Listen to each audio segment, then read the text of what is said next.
Efésios capítulo 5, versículos de 15 a 21.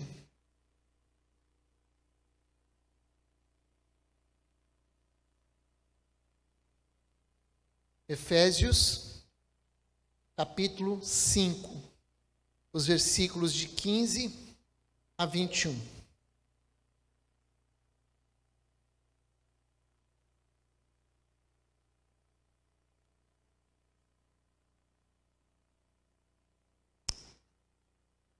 O tema da mensagem, Netinho, é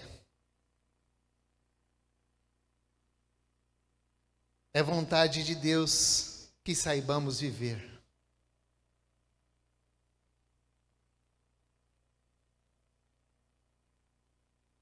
É vontade de Deus que saibamos viver. Você achou? Então você precisa manter a sua Bíblia aberta para você conferir o que está sendo dito, tá bom? Então, acompanhe a leitura aí. Portanto, estai atentos para que o vosso procedimento não seja semelhante aos insensatos, mas andai em sabedoria, aproveitando bem cada oportunidade, porque os dias são maus. Portanto, não sejais faltos de juízo, mas buscai compreender qual é a vontade do Senhor.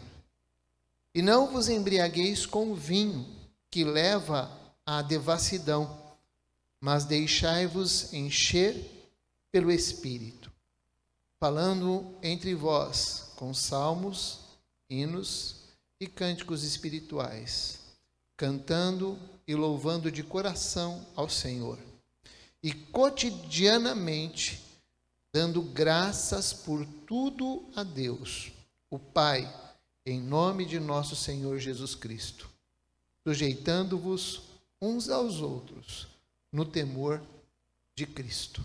Eu li, esqueci de falar, na versão King James.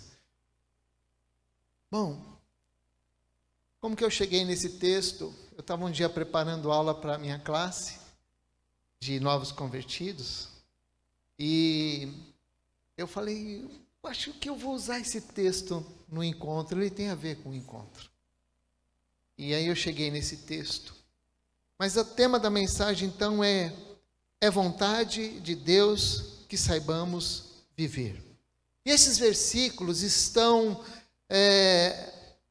ligados a um bloco maior. Para você ter uma ideia, esse bloco começa no capítulo 4, versículo 17, e termina no capítulo 6, versículo 9. Este bloco, grande bloco, ele destaca a importância da conduta de cada um. Ou seja, como deve agir os crentes, como deve agir aqueles que são do Senhor. E Deus, Ele não exige que nós saibamos teorias, mas que nós sejamos práticos na nossa vida, e que nós vivamos de maneira que agrade, como diz o capítulo 5, versículo 1, como filhos amados, sejamos imitadores de Deus. Então, este capítulo 5, ele traz assim algumas expressões que demonstram que o cristão está intimamente ligado ao Senhor. Por exemplo, versículo 1, você está lá no capítulo 5, versículo 1, ele diz que como filhos amados nós devemos ser imitadores de Deus. Depois, de 3 a 5, como santos, ele diz, irrepreensíveis para evitar a imoralidade por meio de palavras e atitudes. Depois, os versículos 6 e 7, nas entrelinhas, ele nos chama de, como filhos obedientes, devemos discernir as palavras desprovidas de sabedoria pelos que são chamados filhos da desobediência. E depois, nos versículos de 8 a 14, ele nos chama de filhos da luz. E como filhos da luz, devemos andar na luz. Discernir o que é agradável a Deus e não nos associarmos às trevas. Então, finalmente, como filhos da luz, filhos de Deus, nós somos chamados para andar em sabedoria. Por isso, se você não gravou nada hoje, eu queria lembrar vocês que estavam no encontro, que é da vontade de Deus que saibamos viver. E eu acredito que poucos ou ninguém vão discordar, pois Deus deseja que nós saibamos viver. Ele não nos construiu, não nos criou com um projeto de nós vivermos enclausurados em mosteiros, longe da civilização. Na verdade, Deus nos chamou e nos orienta e nos levam a considerar que a vida acontece em sociedade. A vida acontece com os relacionamentos, com as diversas pessoas. Depois que Jacó, você talvez vai se lembrar de um texto que está lá em Gênesis, quando Jacó lutou com Deus e por ele foi abençoado. Sempre quando eu leio esse texto, quando Jacó foi abençoado pelo Senhor, recebeu a bênção do Senhor, quando eu leio esse texto, eu falo assim: Jacózão, agora você vai se encontrar com Esaú. Deus não evitou que Jacó se encontrasse com Esaú. Deus não o poupou de reencontrar-se com o seu irmão. Para quem não sabe da história, Deus não poupou Jacó de se encontrar com Esaú, que prometeu matá-lo. E sabe por quê? Porque Deus não nos chamou para viver sozinhos. Ele nos chamou para viver em sociedade, em família. E é por isso que é importante saber que é da vontade de Deus que saibamos viver. Quando Jesus orou por seus discípulos, ele disse o seguinte: eu não oro para que os tires do mundo, mas sim para que os protejas do príncipe deste mundo. Então, viver é correr risco, viu, Juliana? Viver é correr risco. Dentre os riscos está a convivência, seja com a igreja, seja com a família, seja com os parentes, seja com os colegas de trabalho. Portanto, é da vontade de Deus que saibamos viver. Viva com sabedoria, não como insensatos, é o que diz o texto que nós acabamos de ler. E a sabedoria que é descrita na palavra de Deus, ela tem como objetivo ela tem como objetivo de nos ajudar a tomar decisões. E decisões que estão sempre em harmonia com a vontade de Deus. É uma sabedoria que começa com um conhecimento de Deus e nos leva a evitar aquilo que desagrada a Deus. Veja que a Bíblia, eu gosto muito de ler Provérbios, e se você olhar em Provérbios, você vai encontrar conselhos tão simples e tão práticos. E eu até listei alguns aqui para você. Por exemplo, há palavras que ferem como espada, mas a língua dos sábios traz cura. Provérbios 12, versículo 18. Tem gente que diz assim: eu sou franca mesmo. E tem que ser. Mas a Bíblia fala que nós devemos falar a verdade em amor. E Provérbios nos lembra isso. O homem se alegra em responder bem, e quão bom é a palavra dita a seu tempo. Provérbios 15, 23. Como é horrível a gente ouvir uma palavra fora de contexto, uma palavra que às vezes nos coloca para baixo e fora da hora. E prática, de maneira muito prática, Provérbios nos instrui a ter palavras na hora apropriada. Uma outra coisa bem prática, Provérbios 14, 15. O homem prudente vê onde pisa. Caramba, que coisa mais óbvia. Mas a prudência nos leva a olhar para onde nós estamos pisando, aonde a gente vai colocar o nosso pé, aonde a gente vai entrar. Isso é prático no nosso dia a dia. Quem ama a sinceridade de coração e se expressa com elegância, lembrei da minha esposa agora. Quem ama a sinceridade de coração e se expressa com elegância será amigo do rei. Cara, como eu admiro minha esposa, como ela é sábia nas respostas que ela dá. E com elegância. Quantas broncas eu já tomei em casa com elegância. Querido. E olha que nem rei eu sou, hein? E o texto diz que quem ama a sinceridade de coração e se expressa com elegância será amigo do rei. Eu falo isso porque ela respondeu muitas vezes para o chefe dela com muita elegância. Eu não vou dizer que o senhor não está. E ele, às vezes, até saía da sala.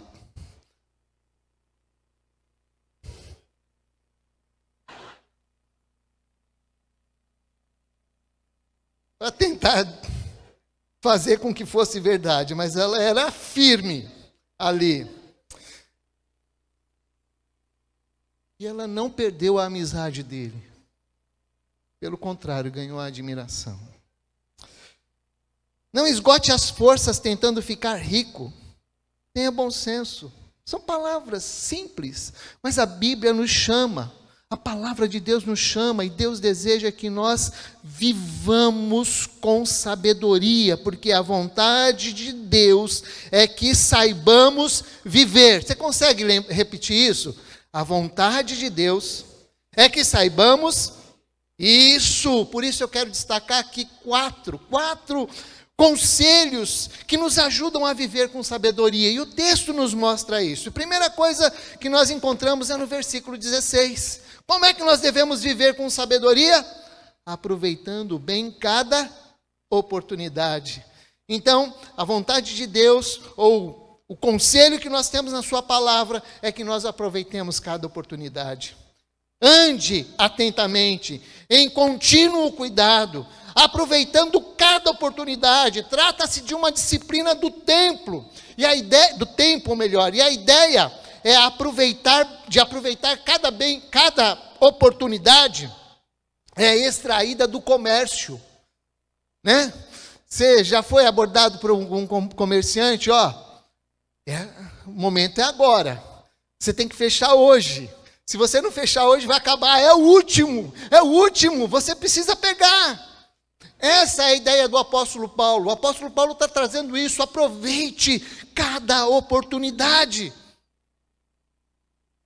Remir ou aproveitar o tempo é a primeira marca de uma pessoa sábia, e eu confesso para vocês que eu tenho dificuldade de ser uma pessoa disciplinada.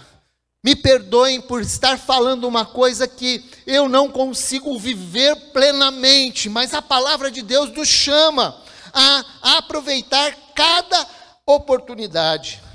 Por quê? Porque é importante. Outro dia nós estávamos numa célula, como célula abençoadora, até mesmo aqueles momentos de bate-papo. Aí então o Rogério chega e fala o seguinte: eu vejo as minhas mensagens no celular 2 vezes por dia, na hora do almoço e quando eu chego em casa. Eu sei que isso parece tão simples, mas quando eu ouvi ele falando, eu falei assim: é isso, sabe por quê? Porque tocou aquele sinetinha, lá vou eu olhar, tocou aquela sinetinha de novo, aí vem florzinha, com todo respeito, quando vem florzinha, é horrível, não é verdade? Você pensa que é alguma coisa legal, mas não é. Então nós precisamos aprender a aproveitar o nosso tempo. Desculpa quem manda florzinha, tá? A minha sogra, ela tem 92 anos. 92. Eu amo minha sogra, viu, Jadson? E o Jadson ora por ela, né? E eu vejo ela se esforçando para aproveitar cada momento, cada minuto do tempo dela. Outro dia, era mais de meia-noite e meia, e nós estávamos demorando a dormir. Sabe o que ela fez? Vou fazer minha leitura diária. Mas é 00:30, dona Suca, vai dormir. Não, eu já vou aproveitar o tempo, né? Nós precisamos aprender a realmente remir o nosso tempo, a aproveitar bem o nosso tempo. Isso eu preciso aprender também. Mas eu quero dizer para você que em Isaías 55, versículos 6 e 7, nós temos aí uma ideia muito interessante a respeito de tempo. Ela diz assim, lá em Isaías 55, 6 e 7, busquem ao Senhor enquanto é possível achá-lo. Clamem por Ele enquanto Ele está perto. Que o ímpio abandone o seu caminho e o homem mau, os seus maus pensamentos. Volte-se para o Senhor, para que terá misericórdia dele. Volte-se para Deus, pois Ele dá de bom grado o seu perdão. Então é tempo de buscar ao Senhor hoje. O tempo de aproveitar o tempo é agora. O tempo não volta. As oportunidades nem sempre voltam. O tempo passa para todo mundo. Cara, e a gente nem vê.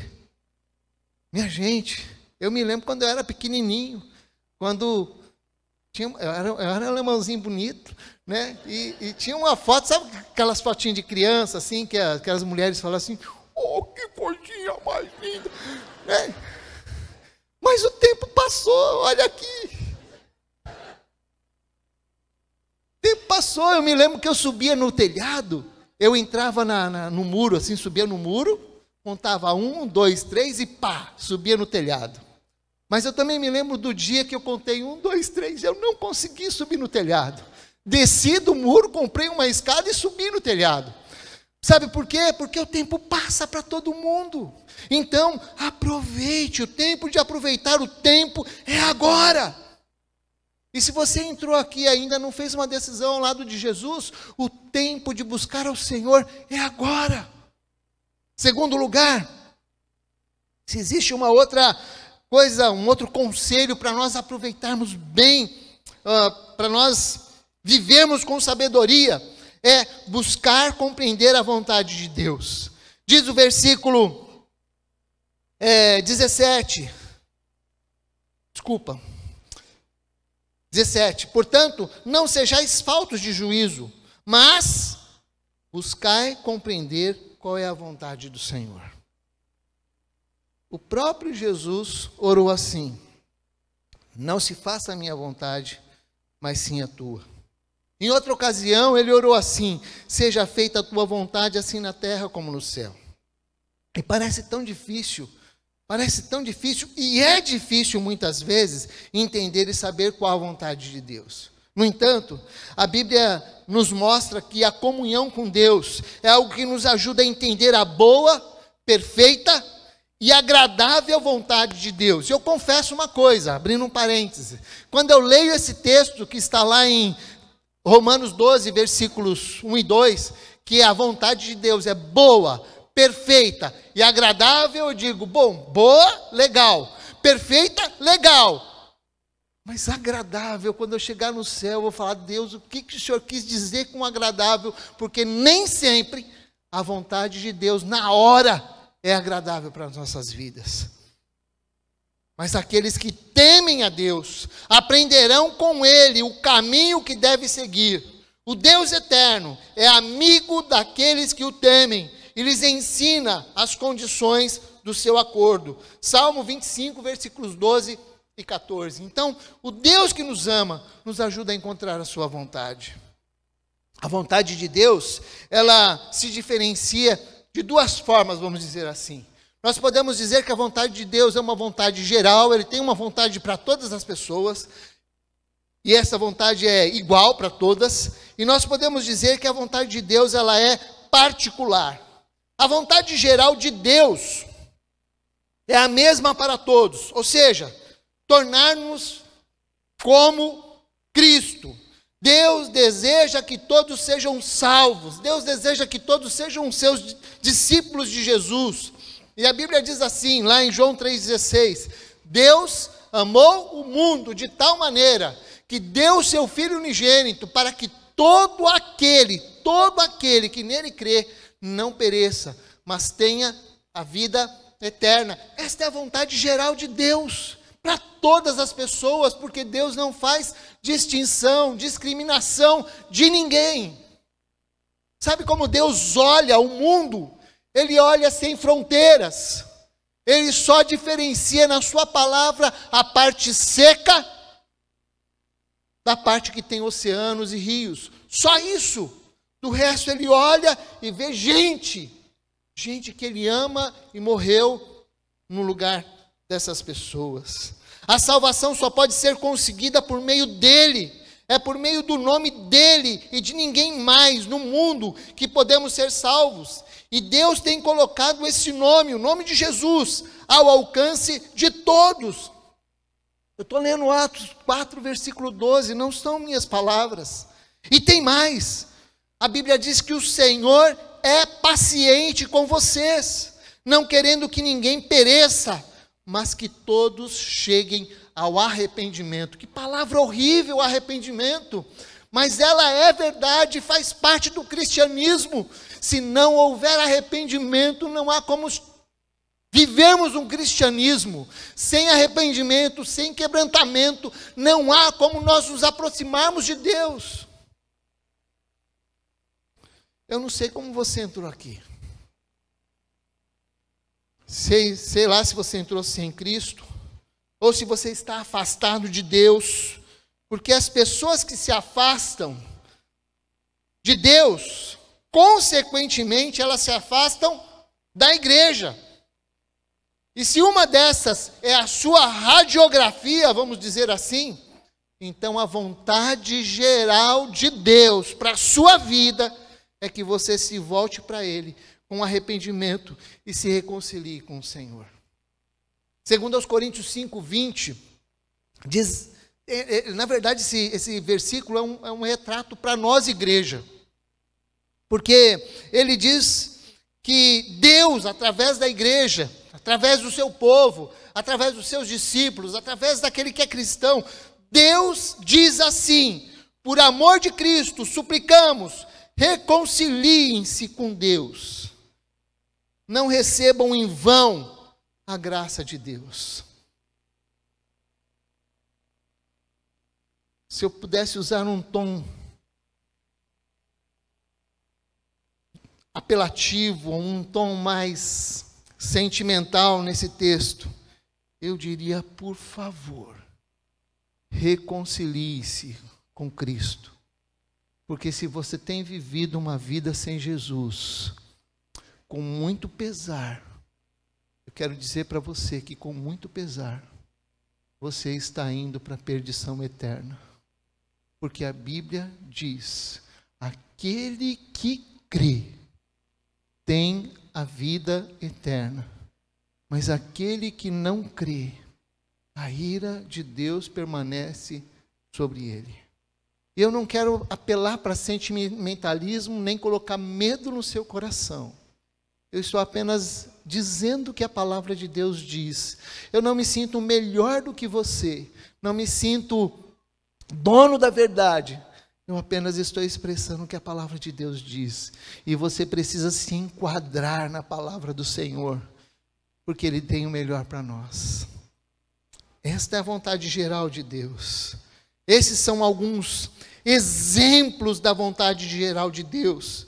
E embora seja vontade geral de Deus, ela não deixa de ser uma vontade individual, para com a sua vida individualmente falando. Ela se aplica a cada um de nós, porque a nossa decisão, a decisão de seguir a Cristo, ela é pessoal e intransferível. Ninguém pode fazer por você. É por isso que, como igreja, nós não usamos de orar ou de rezar por aqueles que já morreram, porque o tempo de aceitar a Cristo é enquanto nós estamos vivos. O tempo de aceitar a Cristo, de dizer: Senhor, eu sou um pecador, eu preciso do Senhor. O tempo de dizer: Senhor, eu reconheço que o seu sacrifício na cruz do Calvário me alcança. O tempo de dizer isso é hoje. E isso faz parte da vontade geral de Deus para todas as pessoas.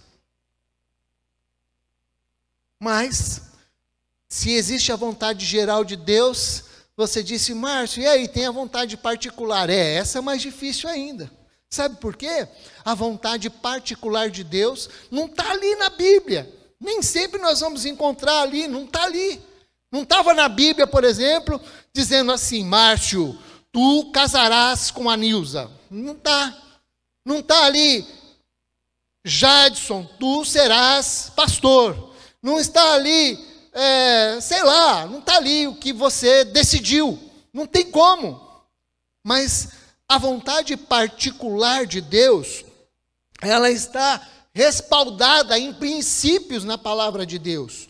Então, como é que você vai escolher a sua carreira? Quem eu devo, a sua carreira profissional? Eu vou me casar? Bom, se eu vou me casar, com quem que eu vou me casar? Nós não iremos encontrar essa vontade específica de Deus diretamente, mas essa vontade particular de Deus pode ser entendida ou discernida através dos princípios bíblicos que estão na sua palavra. Por exemplo, se eu escolher este emprego ou esta profissão, eu vou honrar a Deus com o meu trabalho? Isso é um princípio de honra e de glorificação. Por exemplo, esta pessoa que eu quero namorar, que eu estou namorando, ela ama a Deus?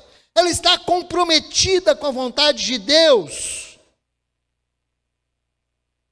Esse é um outro princípio, um princípio da comunhão, porque a comunhão da luz numa comunhão com as trevas, não tem comunhão com a luz. A resposta que eu tenho, ela é verdade ou é mentira? Este dinheiro que eu estou recebendo, ele é honesto ou desonesto? Se for desonesto, então eu já tenho a resposta, não só na palavra de Deus, como uma resposta que está óbvia e salta aos nossos olhos.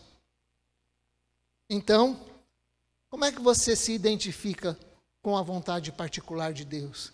Eu sei que ainda continua sendo difícil, apesar de todos esses exemplos que eu estou usando, mas é importante que você busque qual é a vontade de Deus para a sua vida.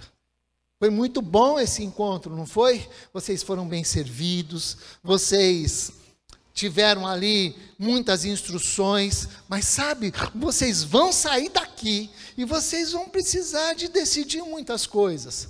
Talvez vocês saíram de lá do encontro com essa perspectiva, dizendo: caramba, eu preciso fazer isso, fazer isso, fazer isso. E aí, meu amigo, você está ali. Mas o Senhor estará com você, porque se Ele disse, e se a vontade, e se aquilo que você tem que fazer está de acordo com a vontade de Deus, então certamente Ele vai te ajudar, Ele vai te capacitar para fazer aquilo que deve ser feito.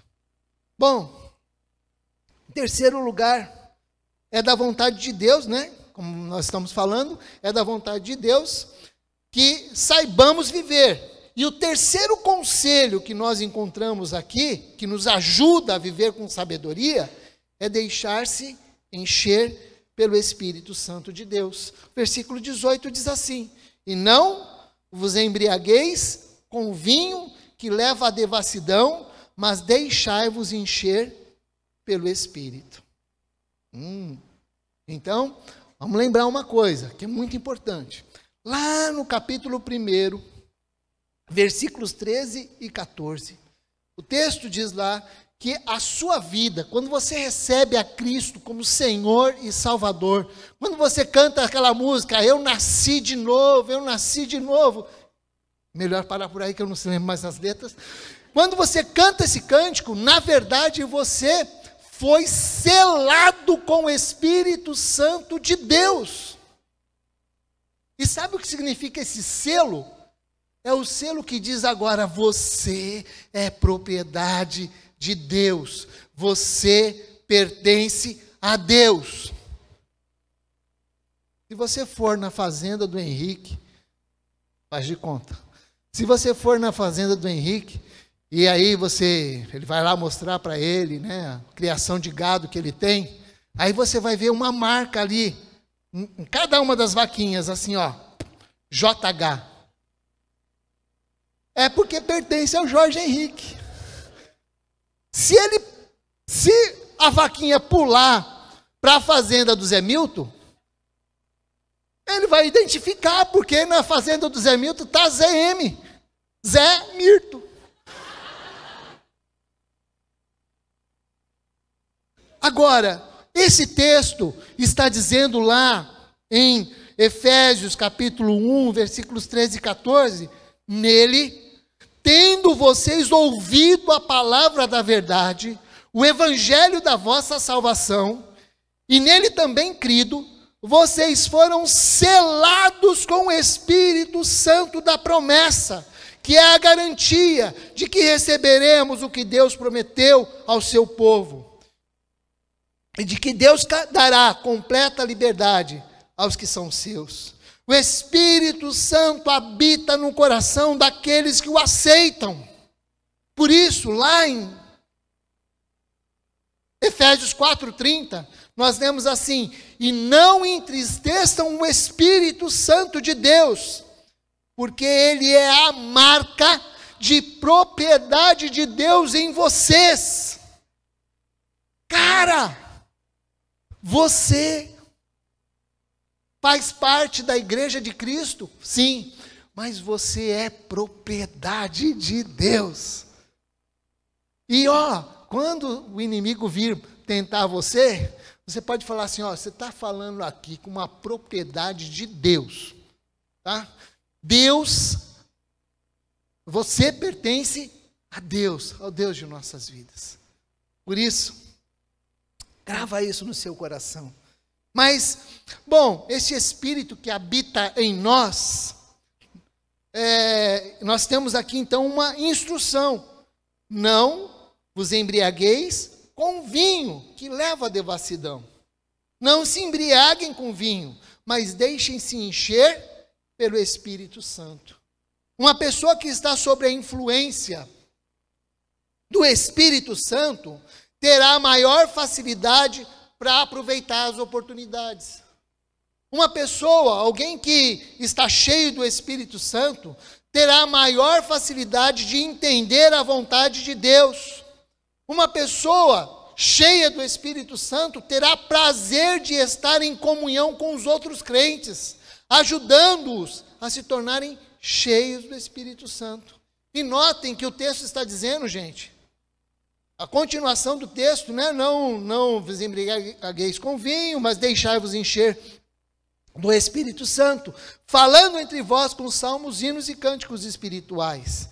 Veja que esta continuação mostra que nós podemos ser cheios do Espírito Santo não só dentro dos nossos quartos, mas na companhia dos nossos irmãos em Cristo, que nos ajudam, que nos incentivam, que ajudam a edificar a nossa vida.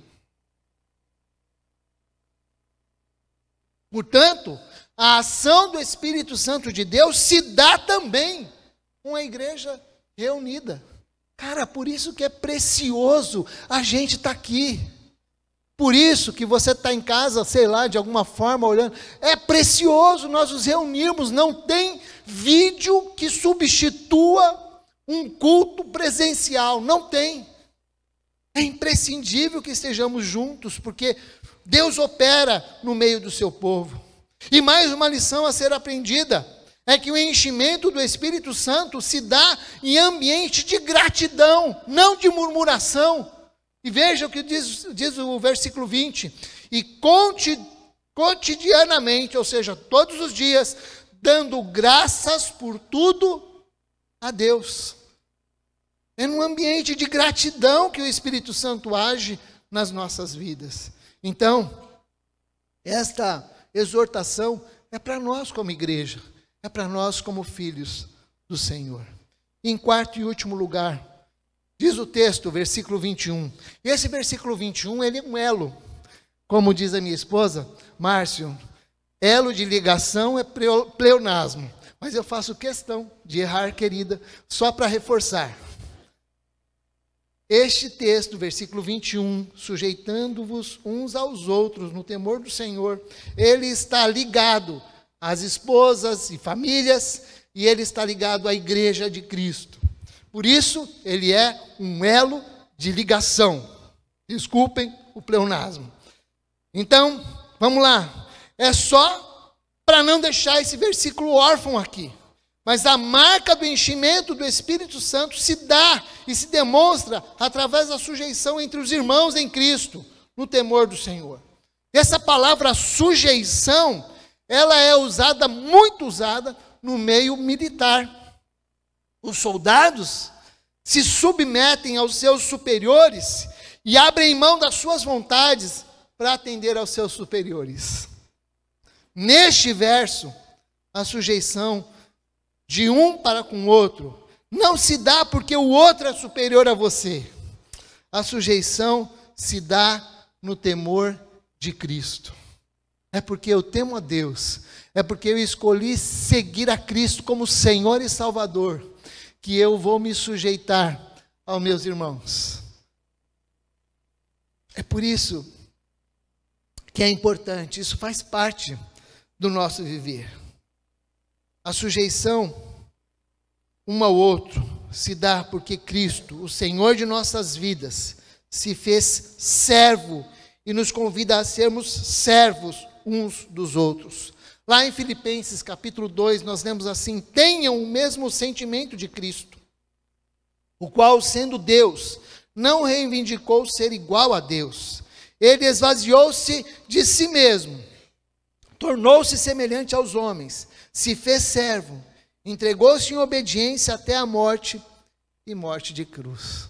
Por isso, você pode olhar para o seu irmão da direita e da esquerda e dizer assim: cara, você é superior a mim, estou às suas ordens.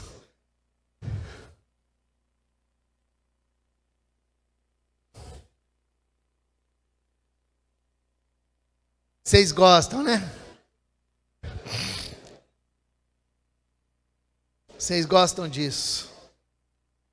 Mas eu quero terminar lembrando o tema da mensagem de hoje. O tema da mensagem é que a vontade de Deus é que saibamos viver. Cara, amanhã é segunda-feira. Graças a Deus é feriado. Mas é vontade de Deus que saibamos viver. Porque terça-feira eu vou ver a minha chefe. Que ela não me ouça. E em destaque aqui nós temos 4 conselhos importantes. Então, lembrando, aproveite as oportunidades, busque compreender a vontade de Deus, deixe-se encher pelo Espírito Santo de Deus e sujeitem-se uns aos outros. E destes 4 conselhos que nós temos aqui, eu quero destacar 2, só para a gente terminar. Primeiro, eu quero destacar que você deve aproveitar as oportunidades. Como eu disse, eu não sei como você entrou aqui. Não sei qual o seu posicionamento em relação a Cristo. Uma coisa eu sei. Ninguém, sabe o que é ninguém? É ninguém. Ninguém está aqui por acaso. E se existe uma palavra que não está no dicionário de Deus, é por acaso. Deus não tem por acasos. Deus não costuma improvisar. Eu digo não costuma porque você vai encontrar aí alguma coisa na Bíblia que vai mostrar Deus improvisando. Por exemplo, Ezequias. Deus deu 15 anos a mais para ele de vida. Eu não sei se foi um improviso, mas o que eu sei é que Deus não costuma improvisar. Por isso, você não está aqui por acaso. E se existe como, aliás, eu já disse isso, né? A expressão não existe o por acaso diante de Deus, mas Deus tem por princípio trabalhar com aquilo que Ele planeja.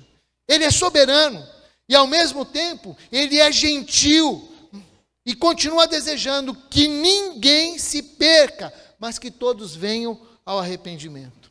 Portanto, se você ainda não tomou uma posição ao lado de Cristo, recebendo-o como Senhor e Salvador da sua vida, esta é a oportunidade que você tem que aproveitar. Você pode orar agora, arrepender-se dos seus pecados e pedir para que Deus venha habitar na sua vida. Eu estou falando com muita gente, e eu não conheço o pessoal que está aqui, todos. Mas se você está afastado de Deus, sabe que se você está afastado de Deus, esta é mais uma oportunidade para você se reconciliar com Deus. E quando eu falo afastado de Deus, tem muita gente que diz assim: eu nunca mais voltei para a igreja, eu abandonei a igreja, mas eu estou bem com o meu Deus. Desculpe-me, me perdoe, mas a palavra de Deus não mostra isso. A palavra de Deus diz que se alguém não ama seu irmão, então, que você vê, você não pode amar a Deus. Então eu quero dizer para você, se você está afastado da igreja, me perdoe, mas você está afastado de Deus. E você precisa voltar-se para o Senhor, arrepender-se do seu pecado, voltar-se para Deus, e certamente Ele vai arrumar a sua vida. Talvez seja um pouco dolorido, mas você terá o privilégio de ter novamente a alegria da salvação. Então, esse é o primeiro destaque que eu tenho para você. Eu gostaria que a igreja estivesse orando nesta hora, porque eu gostaria de chamar você agora a essa responsabilidade. Se você ainda não recebeu a Cristo como Senhor e Salvador, se você está afastado de Deus, se você de alguma forma entendeu essa palavra, que ela é simples, mas Deus quer que nós saibamos viver e viver mesmo de verdade, segundo a sua vontade. E se você de fato deseja hoje voltar-se para Deus, arrepender-se dos seus pecados, e eu uso essa expressão, arrepender-se do seu pecado, sabe por quê? Porque é uma palavra que caiu de moda, tanto arrependimento como pecado, mas a grande verdade é que pecado é pecado, pecado não é doença, pecado pode até nos levar à doença, mas pecado não é doença. Então, eu quero convidar você, se você ainda não fez uma decisão ao lado de Jesus, meu querido, você precisa fazer. Como eu disse, se eu posso falar para você, com todo o sentimento do meu coração, eu posso. Eu quero falar assim com peso no coração, reconcilie-se com o Senhor. É tempo de você se reconciliar. É como se eu estivesse olhando para você. Quando a gente fala reconcilie-se com Deus, volte-se para Deus, é como se eu estivesse olhando para você, andando de bicicleta, de carro, ou seja o que for, caminhando para um abismo, sem placas. E quando eu digo para você, reconcilie-se com Deus, é como se eu dissesse assim: por favor, evite, lá na frente tem um abismo e é inevitável que você caia nele. Então, se você ainda não fez uma decisão ao lado de Jesus, eu quero convidar você agora a fazer essa decisão. E como